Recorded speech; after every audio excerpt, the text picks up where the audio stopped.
ગઈકાલે સાંજે રાજધાની દિલ્હીમાં લાલ કિલ્લા પાસે થયેલા વિસ્ફોટમાં 9 લોકોના મોત થયા છે। 8 મૃતકોમાંથી 5ની ઓળખ થઈ ગઈ છે। 5મા મૃતકની ઓળખ 22 વર્ષીય પંકજ સાહની તરીકે થઈ। પંકજ બિહારના સમસ્તીપુરનો રહેવાસી હતો। તે કેબ ચલાવતો હતો।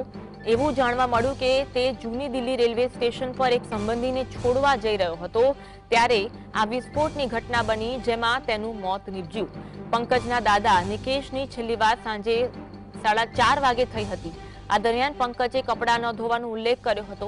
થોડા સમય પછી જ્યારે તેના દાદાએ ફરીથી તે જ નંબર પર ફોન કર્યો ત્યારે ફોન બંધ થઈ ગયો હતો। વિસ્ફોટના સમાચાર સાંભળ્યા પછી પંકજના પરિવારે આખી રાત તેને શોધ્યો, પરંતુ પંકજ મળ્યો નહીં। मैंने पूरी रात में परेशान रहा। सुबह में मेरे को मीडिया से पता चला, मेरी गाड़ी का जब फोटो फ्लैश हुआ तब पता चला, सब कंफर्म हो गया जो नहीं बंदा एक्सपायर हो गया। अच्छा, और फिर आप हॉस्पिटल आ गए? जी, हॉस्पिटल नहीं, हॉस्पिटल तो रात में पूरी रात से ही परेशान हूँ, लेकिन ना इसके पास मेरे पोते का नंबर था लिस्ट में। ये 16 आदमी का लिस्ट नंबर बना रखे थे। 3 लावारिस लाश थी इसके अंदर, मोर्चरी के अंदर, जिसका कोई नाम पहचान नहीं हो पाया था। बाकी का पहचान हो रखा है। मोर्चरी में भी 10-12 लाश है।